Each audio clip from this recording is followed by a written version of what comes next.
for me, if somebody said you need to share your faith, what it triggered in my mind was that I need to go tell people about Jesus. Okay. And it was scary because when you really think about it, it's kind of like trying to sell something that, I didn't necessarily 100% believe in. Renegade Atlas, charting God's plan for your life.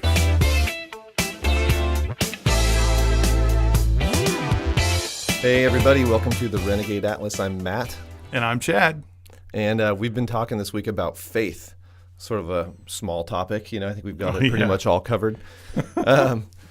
No, it's been incredible. And if you've heard the last couple of episodes, we've kind of gone through a few different aspects of it. Today we want to talk about sharing our faith and what that really means. We've gotten into the idea that faith is something tangible, it's substantial. And I've got a kind of a way that I've learned to think about and understand faith in regard to sharing it with other people. But what do you think of when I or someone says, we need to share our faith, or we can share our faith? Well, I've changed my whole idea on that. Okay. When it comes to me sharing my faith, I see it as an opportunity to share how there's been a whole lot less of me and a whole lot more of God in my life. Okay. That's what sharing my faith means to me now. Whereas I don't feel this urge to proselytize, if you will. To preach, teach, right. tell about. Right. Yeah. I need to tell about what God has done for me in my life. Yeah. And I can only tell that story. Right. And I can give evidence of things that he's done in my life. Yeah. Case in point, last episode. Yeah. If you haven't heard it, go back and listen. It's the one where... No, don't tell them. Just make them listen. Okay. Oh, I was going to tease it. Okay, go ahead. All right. Yeah, I was going to tell you that if you want to hear stories of faith, there's a lot of opportunity for it. And I think if you go back and listen to that, it'll challenge perhaps your idea, our very Western idea of what faith is. Yeah. Those kind of stories challenge me. I know that for sure in that particular area. The area of healing is what we're talking about. And in that area, in that circumstance. So, Matt, how do you view faith? Yeah, so it's very much along the same lines of what you were saying. I think I always felt like, for me, if somebody said you need to share your faith, what it triggered in my mind was that I need to go tell people about Jesus. Okay? And it was scary because when you really think about it, it's kind of like trying to sell something that I didn't necessarily 100% believe in, right? Like, you need Jesus. Why? Because we're going to go to hell. And I'm like, well, I don't even personally really know what that exactly means. And it doesn't have that much impact on me today, honestly, and that type of thing. So it just made it difficult to think of it that way and to actually act on it. Okay. So then more lately, I've started to think about it like this.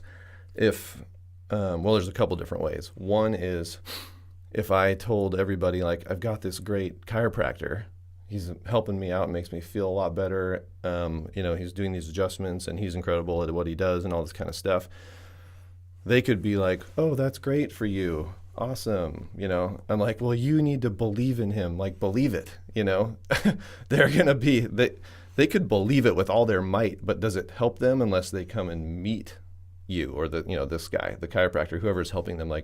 If they came and meet him and experience what he did for them as well, right? Versus just knowing about him in their mind. Okay, that's one way I've started to think about it. It's like a person has to meet and experience God for themselves, not just know about him in their head. Okay, then the other way, which I think is really cool, is if I said, if you and I are sitting on a bench, and I need to share my faith with you, right? And I'm just going to tell you about Jesus or whatever. But if we're sitting there together and you're hungry and I've got a loaf of bread and somebody said you should share your bread, what would I do? What would that look like, right? I would break off a hunk of my bread and give it to you. In other words, give you a piece of my bread that you don't have for yourself. Does that make sense? Absolutely. It's just giving it. So in the stories from last time, when people were being healed who didn't necessarily have quote unquote faith in Jesus, or the appropriate amount of faith, your faith covered that, I believe. Does that make sense? It does. And Yeah. I think there's something to that. I believe, looking back on my own life, that the faith of my parents, and I mean my mom and dad, Mm-hmm. sustained me in periods where I know I didn't have faith. I could think that's probably true for me too. Yeah. Yeah. Yeah. And I think that people who come from a Christian heritage, or at least are involved or who have friends that are Christians, that's a big advantage Mm-hmm. Mm-hmm. that can't be underestimated. And Yeah. that doesn't mean that it's impossible for those who don't. I'm not saying that at all. I'm just saying Right. I know at times in my life I was preserved and protected, Yeah. not because of my own doing, Yeah. Right. but the faith of others. Sure. Yeah. Well, and like the guy from the last story, yesterday, that he's like, what did he say? You're like, that's okay. You don't have to believe this way, but you have to allow me to believe. Right. Yeah. And he's like, okay, he surrendered to your faith, essentially, He did. And it wasn't like I was beating him over the head with it. No. You're saying it for you. Like, you weren't pushing it onto him. You're just saying you have to allow that this is the truth, and I believe and I operate in this truth. We can do that with other people. They don't believe. We can say, well, I believe it for us. And So, Matt, how do you live out your faith each day? Do you make a conscious decision to say, how am I going to live my faith out each day? Because I don't, but I've begun to do that. like, give me an example of how you're doing it.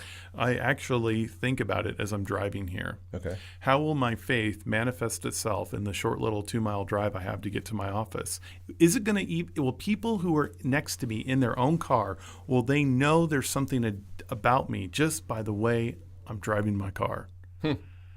Okay. I actually do ask those questions now. Interesting. Yeah. When I enter into this building, I get here fairly early in the morning. There's not a lot of people here. But what if somebody watches me get out of my car and walk?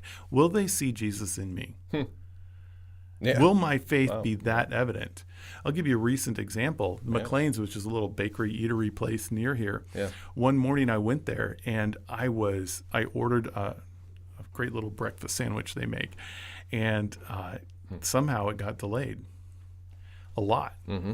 And I needed to be here to take care of somebody, but I was there waiting for 30 minutes, and this lady kept seeing me, and she was like, your food, I know, it'll be right up. It'll be right up. It'll be right up.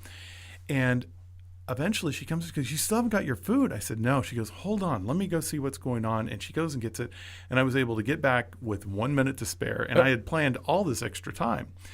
Here's what I did, though. I said, you know what? They handled that beautifully. They were attentive. They were in tune. They knew what was going on. Even though they weren't the ones making the food, they saw that there was an issue, and they handled it as gracefully as they possibly could. Okay. So I came back here and I wrote them a letter, and I wrote it to the management of McLean's, praising their staff for how they handled a mix-up in the kitchen.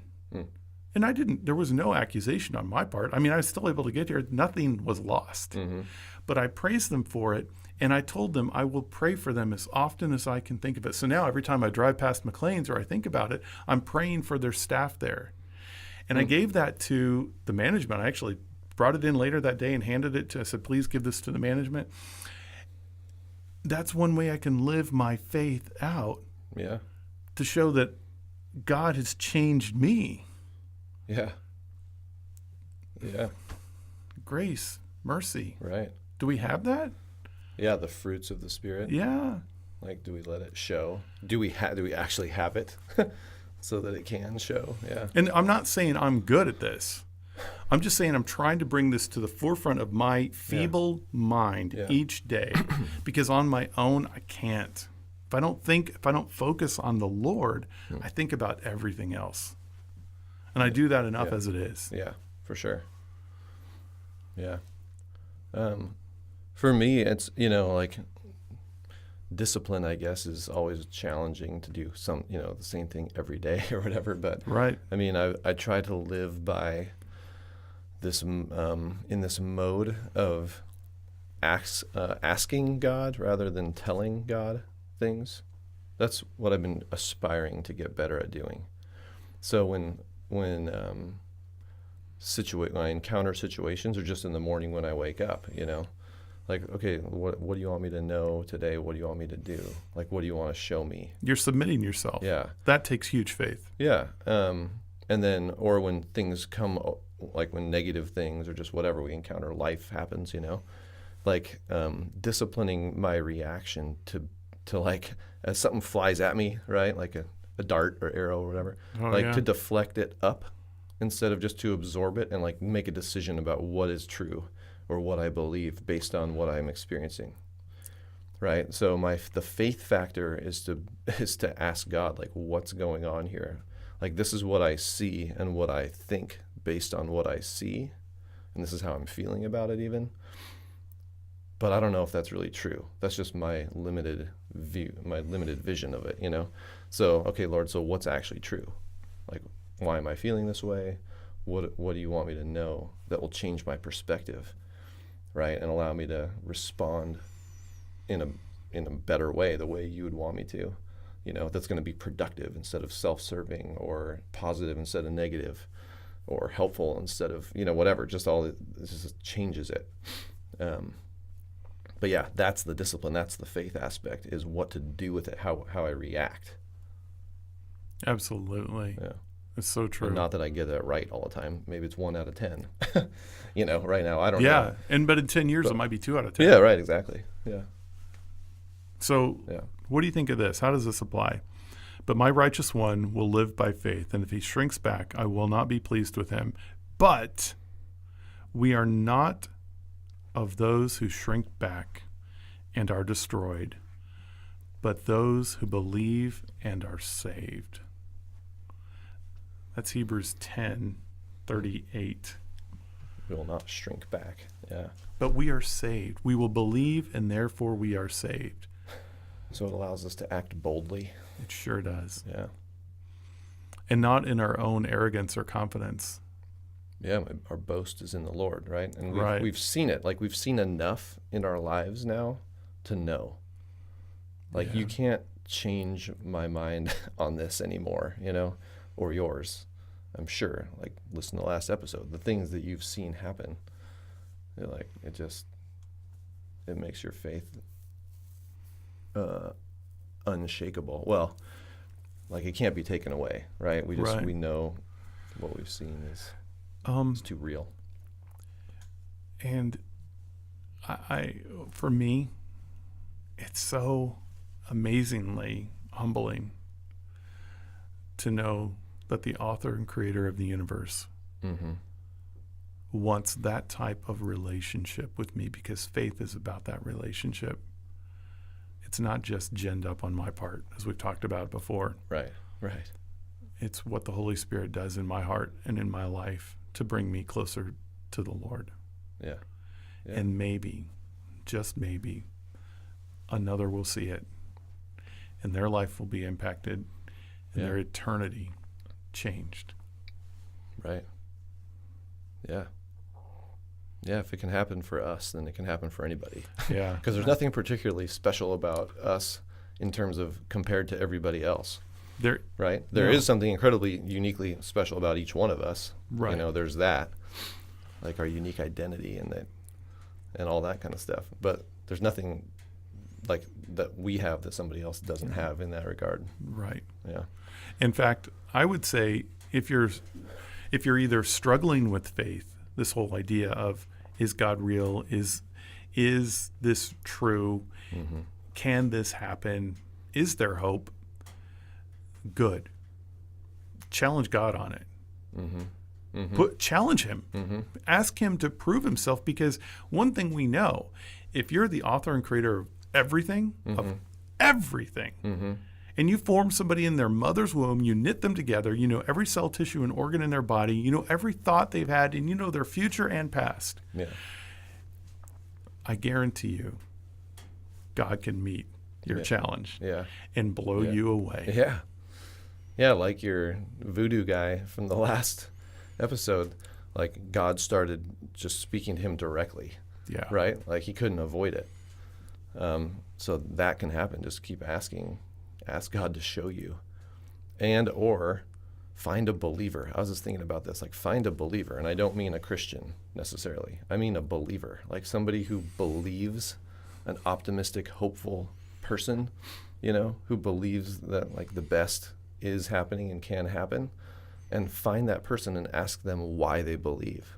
Yeah. And keep asking till you find somebody who answers you authentically. Right. Who like you hear what they say and like, yeah, you actually do believe that. You're not just saying it out of your head. Like, this is what I wish I believed, essentially, is what people say a lot when they tell you what they believe. What I wish I believe. Find somebody who believes it, and you can feel that like that their head and their heart are aligned in that, Right. They say it and they live it out. So if you don't know anybody in your life like that, contact us. Yeah. We're not necessarily good at it. We're not. Right. But we're willing to at least have that Give it a conversation. shot. Yeah. I'll tell you what I believe. I believe that God has a purpose and a plan for each one of you, and that he wants you to know what it is. He's not hiding it from you. He says, when you will seek me and find me, when you seek me with all your heart. So if you make it the thing that you're focused on, like discovering, it will be revealed to you. And I believe that, even if you don't. So Amen to that. yeah. Yeah. Okay, everybody. Contact me at chad@therenegadeatlas.com. Matt@therenegadeatlas.com. Share this with others. Look for the special links that we have. I don't know if we're going to have the Patreon page here, but we sure need support in doing what we're Maybe doing. you're listening to this months from now, and it'll definitely be there. It'll definitely be there. But we need support, and we need you to share it. And if you're the only person, we spent all our time for one person to hear this, then I want you to know you were more than worth it. Absolutely. Yep. Yeah. So many blessings, everybody. We'll talk to you next Take care. episode.